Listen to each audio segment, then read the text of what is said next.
श्रीमती इंदिरा गांधी की हत्या हो चुकी थी और लोग सरदारों को आतंकवादी करार देकर उसके साथ खूनी होली खेल रहे थे।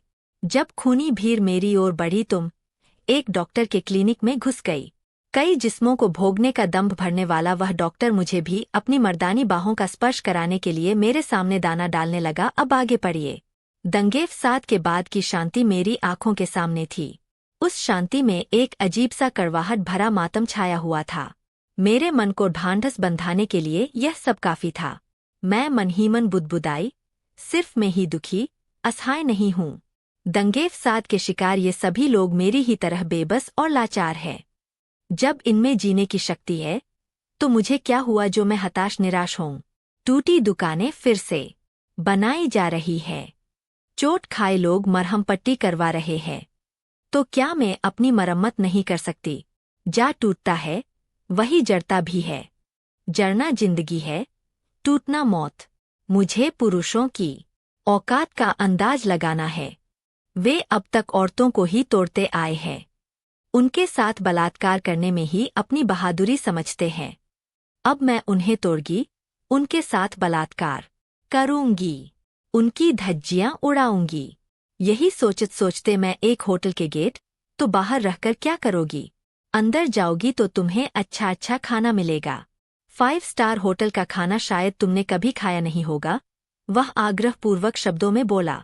नहीं, मैंने खाया तो नहीं है, लेकिन मेरे पास पैसे भी तो नहीं है। मैं एक सांस में ही बोल गई। वह हंसने लगा। मेरे पास तो है, मैं तुम्हें खाना खिलाऊंगा।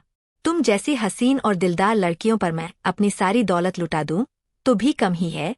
उसके यह कहते ही मैं यह समझ गई कि बूढ़ा आशिक मिजाज व्यक्ति है। लड़कियां इसकी कमजोरी है, इससे पैसे ऐंठे जा सकते हैं। मैं यह सोचते ही खुशी के मारे खिल उठी और उसका हाथ थामे गेट से होती हुई होटल में प्रवेश कर गई। वह खाने की मेज पर बैठते ही बोल पड़ा, क्या लोगी। तभी बैरे ने व्यंजनों के नाम वाली सूची मेज पर रख दी और हमारा मुंह ताकने लगा। मैंने कहा, तुम जो खाना मंगाओगे मैं वही खाऊंगी। ठीक है, तो चलो चिकन मटन खाते हैं। आज मौसम भी कुछ ठंडा ठंडा सा ही है। उसके यह कहते ही बैरा चिकन मटन लाने चला गया। खाना खा लेने के बाद वह थोड़ा सहमते हुए बोला, अब तुम कहाँ जाओगी। सुनते ही मेरी तो सांस ही रुक गई। मेरा तो कोई ठिकाना है ही नहीं, अब इसे क्या बताऊं। यह सोचते ही मैं काफी नर्वस हो गई। वह एक मंजा हुआ खिलाड़ी था। मेरी ओर देखते हुए उसने फिर वही सवाल दोहराया, तो मैं रुक रुक कर बोली, मैं कहाँ जा सकती हूँ। मैं तो बेघर हूँ। कौन कहता है कि तुम बेघर हो। यह इतना बड़ा होटल है, इस होटल में एक कमरा हमेशा मेरे नाम से बुक रहता है। आओ मेरे साथ।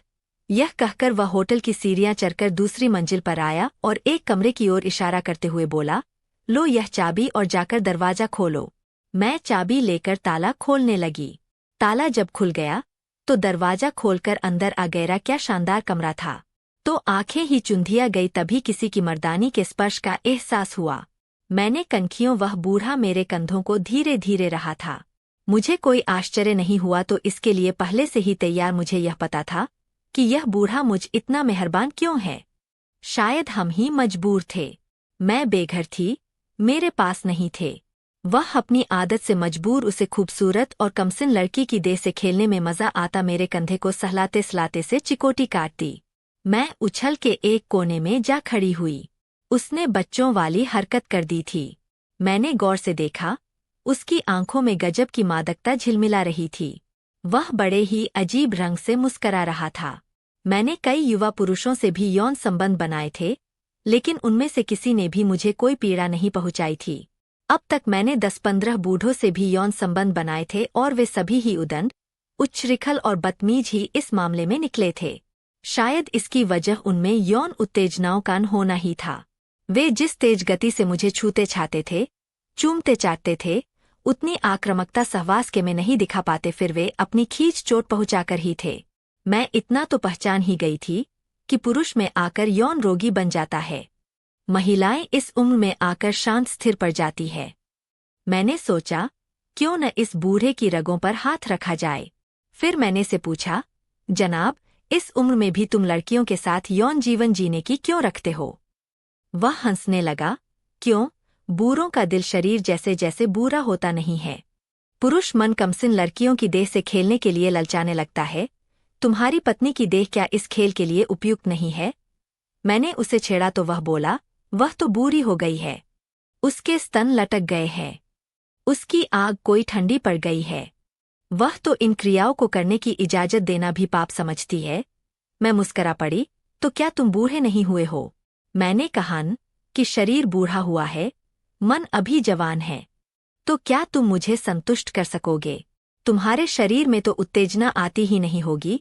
मेरे यह कहते ही वह हंसने लगा। शरीर की उत्तेजना से मेरा क्या लेना देना, मन की उत्तेजना से मुझे मतलब है। लेकिन मुझे तो तुम्हारे शरीर की उत्तेजना से मतलब है। मुझे है, तुम उत्तेजित कर छोड़ दोगे तो मैं कहाँ जाऊंगी? मैं यह कहते कहते चिंतित हो उठी। इसी बात के तो मैं तुम्हें पैसे दे रहा हूँ। तुम्हें होटल का इतना शानदार कमरा दिया है। जानती हो, इस कमरे का एक रात का किराया कितना है? पूरे 1000 रुपये। यह कहते कहते बूढ़ा मेरे करीब आकर खड़ा हो गया। मैं उसे मना नहीं कर पाई। उसके मुंह में असली दांत तो थे नहीं, बनावटी दांतों से ही उसने मेरे नर्म और गुलाबी गाल को कसकर काट लिया। मैं दर्द के मारे बिलबिलाकर 2 कदम पीछे हट गई। वह मुझे अव्वल दर्जे का यौन रोगी लगा। मुझे दर्द से कराहते देखकर शायद उसे यौन संतुष्टि मिल रही थी, क्योंकि वह बहुत ही खुश था। फिर वह मेरे नजदीक आकर बोला, कपड़े उतार दो। मैं डर के मारे थरथर कांपने लगी। अगर मैंने कपड़े उतार दिए और इसने मेरे सारे शरीर को ही नोच डाला तो क्या होगा? मेरी तो जान ही निकल जाएगी। इतने में वह बोला, कपड़े उतारने के 5000 रुपये तुम्हें मिलेंगे। विश्वास न हो तो लो, यह गड्डी संभाल कर रख लो। 5000 की गड्डी मुझ जैसी खूबसूरत लड़की के लिए कोई ज्यादा नहीं थी। मैं तुनकती हुई बोली, मेरी कीमत तुमने 5000 ही लगाई है। तुम जैसे पोपले बूढ़े के हाथ तो कोई बुढ़िया भी नहीं आने वाली। मेरे यह कहते ही वह हंसने लगा। फिर बोला, तो क्या है तुम्हारी कीमत? मेरी कीमत तो बहुत है, तुम किश्तों में भी नहीं दे पाओगे। मैं इतनी मूर्ख थोड़े ही थी कि अपनी कीमत लगाती। उस बूढ़े ने 10,000 की एक और गड़ी बैग से निकालकर मेरी ओर सरका दी। फिर वह बोला, अब तो तुम खुश हो। मैं धीरे से मुस्करा दी और एक एक करके अपने सारे कपड़े उतार दिए। मेरी चिकनी जांघों देखते ही वह किसी भेड़िए की तरह मेरी जांघों पर टूट पड़ा और उन्हें जीभ से चाटने लगा। पसीने से नहाई मेरी जांघें चाटने में उसे जरासी भी घिन नहीं आ रही थी। फिर वह मेरी छाती को पकड़कर दांतों से गुदगुदाने लगा। मैं अचानक ही सीतकार उठी। मेरे शरीर में ज्वालासी धधक रही थी, ऐसी सेक्स की आग की ज्वाला जो उसके कांपते हाथों की गर्मी पाकर और भड़कती ही जा रही थी। तभी वह मेरी आंखों की पलकों को चाटने लगा। मैंने घृणा से अपनी सांस रोक ली, क्योंकि उसके मुंह से एक अजीब सी दुर्गंध आ रही थी। मैंने आंखें मूंदकर दूसरी तरफ जैसे ही फेरनी चाही, उसने मेरे माथे पर अपने बनावटी दांत गड़ा दिए। मैं दर्द से अचानक ही चीख पड़ी और उससे स्वयं को छुड़ाकर कराहने लगी, लेकिन वह वापस मेरे पास नहीं आया। लाल लाल आँख किए मुझे ही घूरे जा रहा था। मैंने देखा उसके मुंह पर खून लगा हुआ था। वह अपनी जीभ से आड़ी तिरछी चाट रहा था। मुझे लगा, अब मेरी नहीं बचेगी, तो मैं दौड़कर बाथरूम आ गई और सिटकनी लगाकर अपने आप को संयमित करने लगी। मर्द कितना जानवर होते हैं।